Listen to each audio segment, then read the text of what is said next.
out. Like, get away from us. And I know that my parents probably attribute an awful lot of their gray hair to me and like all the goofy things that I did as a kid.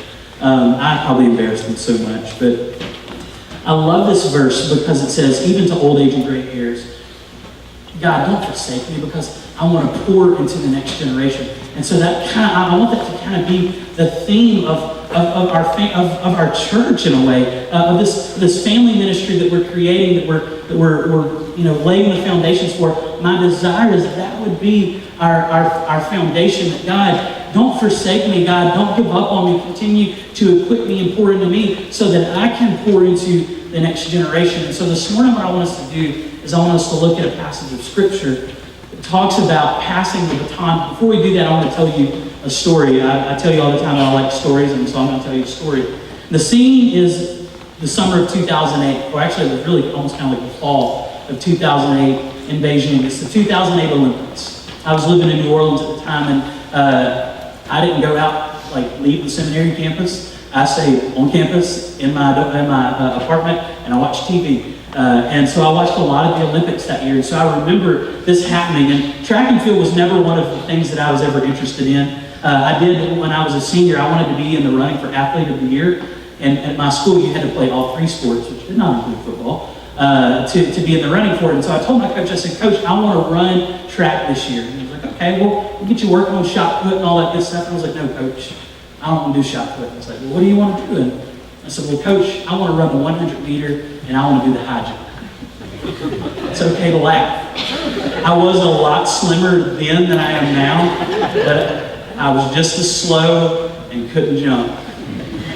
And so track and field was never really anything that interested me at all. But I remember watching the Summer Olympics in 2008 in Beijing, and the U.S. 4x100 men's relay team was supposed to be one of the top teams. It was pretty much in between them and Jamaica. Anybody remember the name Usain Bolt? Anybody? Usain Bolt was a Jamaican runner and the fastest man on the planet. I mean, it was just ridiculous. I went back and watched the final race the other day on YouTube. YouTube's amazing, and you can see all that stuff all over again. And it was just amazing. I mean, he's from me to Dan in front of the next person, and then he turns it on, and he's from me to the back door, a foot ahead of the next. I'm like, oh my goodness, that man's fast. But it's pretty much between the United States and Jamaica. The United States is really, if they don't win, they're at least supposed to compete. I mean, it's supposed to be a really close race because we have the second fastest man on the planet named Tyson Gay. And so in the semifinal race in the 2008 Olympics, the men's 4x100 relay, they're taking off and they're leading. The United States is leading their race. Jamaica was in a different heat. And so it was the United States out in front of Trinidad and Tobago was the closest. It was from me to Dylan. I mean, it was really huge distance. I mean, we were smoking. And I was on we're fixing to hand it off to the anchor, is that the last person? Fixing to hand it off to the anchor man. Darvis Patton has the baton. He's running and he's fixing to hand it off to Tyson Gay. The lead is fixing to just go boom again. I mean, it's fixing to get crazy. And so he's running, and he goes to hand the baton to Tyson Gay, and something happens. I don't know if it was the track conditions. I went back and watched that race as well. You can tell that it had been raining. The track was really wet, so maybe the baton was wet. Maybe there was a miscommunication somewhere in there. I don't know exactly what happened, but the baton was dropped. And the United States went from being a favorite to win the gold medal in the men's 4x100 relay to not even competing in the final race because the baton was dropped. Can you imagine? I mean, you're supposed to win this. You were winning this thing, and you go from being so far in the lead to dropping the baton, and you're last, and you don't even make it to the final race that you're supposed to win, or at least, get second place in. Can you imagine the devastation? I mean, what would you say how would you feel if you dropped that baton?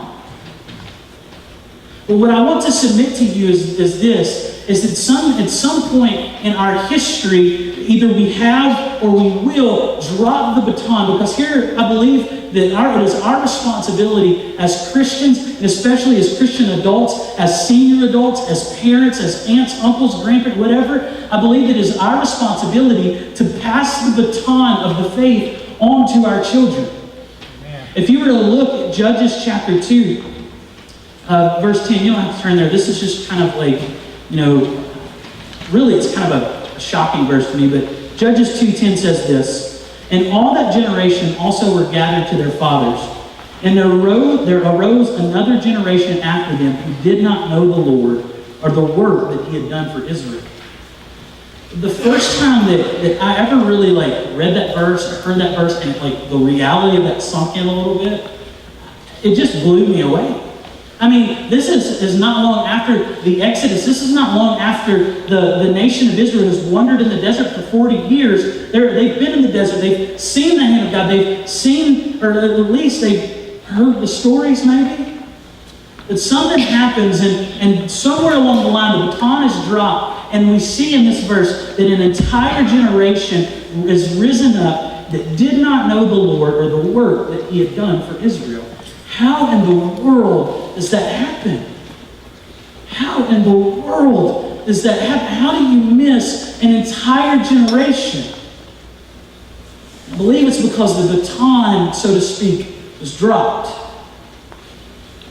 And so my question to you this morning is this, has the baton been dropped in your own family, in your own life? How are you doing in the race? Because I feel pretty sure the United States was really comfortable. I mean, they were smoking the competition, they were going to win the gold medal. And they were confident, they knew what they were doing. One false step, one slip of the hand, the baton was dropped, and the entire race, the entire competition for that team fell apart. And so as we process family ministry today, I want to ask you this question: how are you doing in the race? This morning I want us to look at Psalm chapter 78. Take your Bibles and turn to Psalm chapter 78. 78th Psalm. This is one of the longer Psalms, 72 verses, and I promise you we're not going to read through all 72 verses. We're going to look at just kind of a portion of it, some real meaty, some real weighty stuff. And so Psalm chapter 78 is where we're going to be at this morning.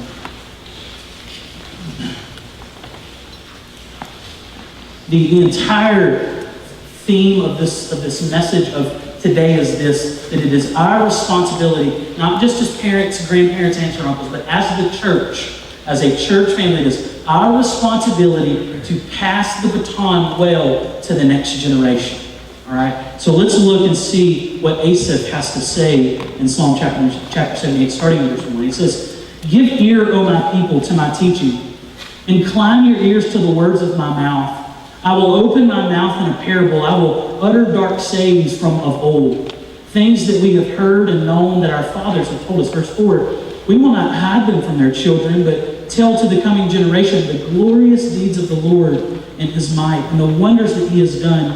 He has established a testimony in Jacob and appointed a law in Israel, which he commanded our fathers to teach to their children." Verse 6, "that the next generation might know them, the children yet unborn, and arise and tell them to their children, so that they should set their hope in God and not forget the works of God, but keep his commandments, that they should not be like their fathers, a stubborn and rebellious generation, a generation whose heart was not steadfast, whose spirit was not faithful to God." What I want us to do is I want us to break this apart, and I want us to kind of digest some of the things that Asaph is saying here this morning.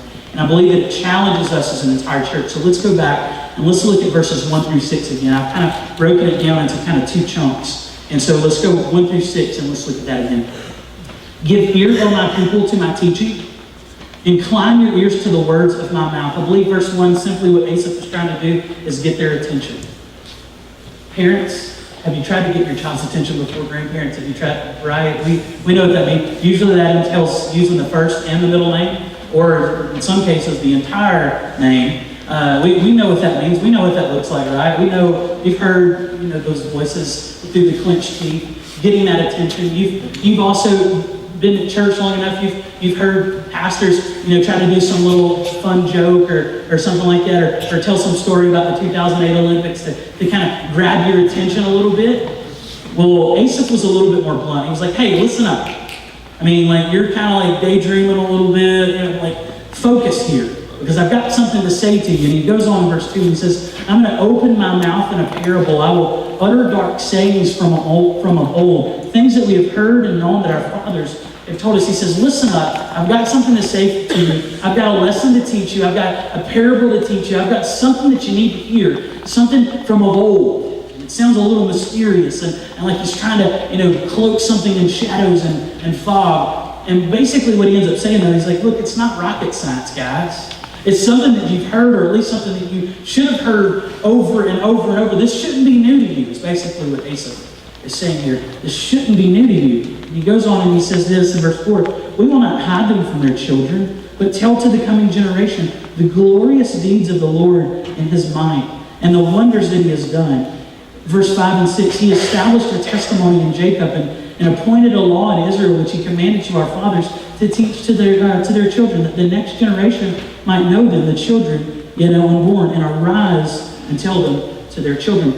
What we see here is that Asaph is kind of setting the stage for what he's about to do.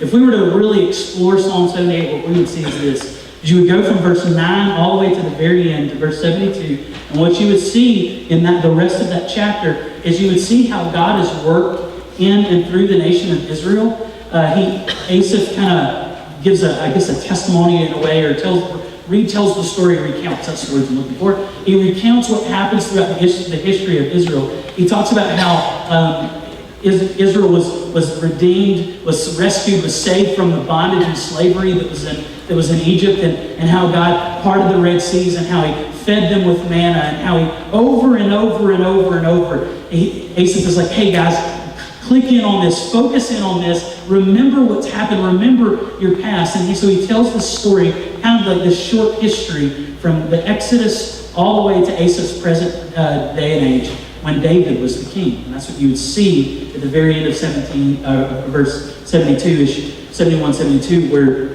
he says, David was made king. And there's kind of a parable in there, because Asaph just kind of stops for a second. Because in the middle of all that, God did this, then God did that, and then God did this, and then God did that. What you also see is this, is you see the response of the nation of Israel every time. God rescues them, they get out in the middle of the wilderness, and then they forget. And then God provides water from a rock. I mean, I don't know how that happens. It's God, so he can do what he wants to do anyway. But God provides water from a rock, and they drink the water, and they're loving it. It's good water. And then all of a sudden, they take pride in themselves. And you see this cycle over and over and over from verses 9 to 72, where God works, the nation of Israel is the nation of Israel, and does what the nation of Israel does over and over. And so we see that kind of cycle. But what we see here in verses like 1 through 6 is Asaph saying this is what I'm fixing to tell you. I'm fixing to tell you some stories, and hopefully these stories, this history isn't new to you. Hopefully this isn't something that shocked you. Hopefully this is something that you've known all along. So he then begins to tell, but I want us to focus in also on verse 5. He says, verse 5, he says, he established, talking about God established a testimony in Jacob, and he appointed a law in Israel, which he commanded our fathers to teach to their children. Verse 5, we see that God sets this testimony in Jacob, this law in Israel. What I want us to see, what I believe we see here is that the nation of Israel had a story like no other. They had a story they had seen the God of all, the God of their forefathers. They had seen God work. They had cried out in desperation. They had cried out in bondage and slavery. And God answers their prayers. And I don't know about you, but that just blows me away that they saw God just generations before. And so they probably sat around with Uncle Mordecai and Grandmother Hannah, and they probably told the stories of, you know what happened then? Then frogs came. And then, right? I mean, any of you ever sat around? This sounds crazy. I love old people. I love sitting around because one other side of my family is my mother's side, and we have family reunions every year, and I love to sit around and listen to the old stories.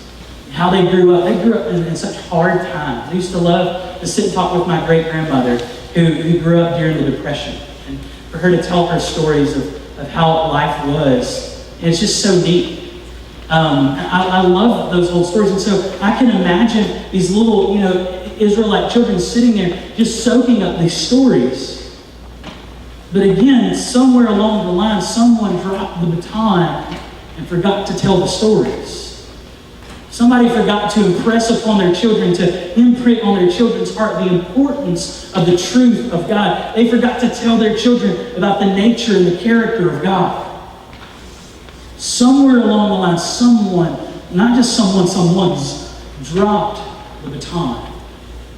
And so we see here in verse 5 that Israel had a story like no other. And what I want us to see here is this, is that you and I have a story like no other. There have been things that you have been through in your life that I've never been through. There have been things in my life that you have never been through. And here is what I'm trying to get at here this morning. There have been things that have happened in your life that no one else but maybe one other person in this church is going through or is going to go through. And what I'm trying to say here is this, is that you have a story to tell. And maybe there's someone in this church that needs to hear that story. Yeah. Maybe there's someone in this church that needs you to walk alongside them, to come alongside them, to be that helper, to be that encourager, to be that prayer warrior, to be that person who says, you know what? I've been there. Amen. And God brought me through that, and God can and will bring you through that too. And so what I want us to see this morning is this, is we all have stories. It's not just story. I mean, we can tell stories about, Mother Goose and all that stuff, but real meaty, weighty stories, the experiences of life, the testimonies of how God has worked. So my question for you is this, and my challenge for you this morning as we begin to move through the rest of this passage of Scripture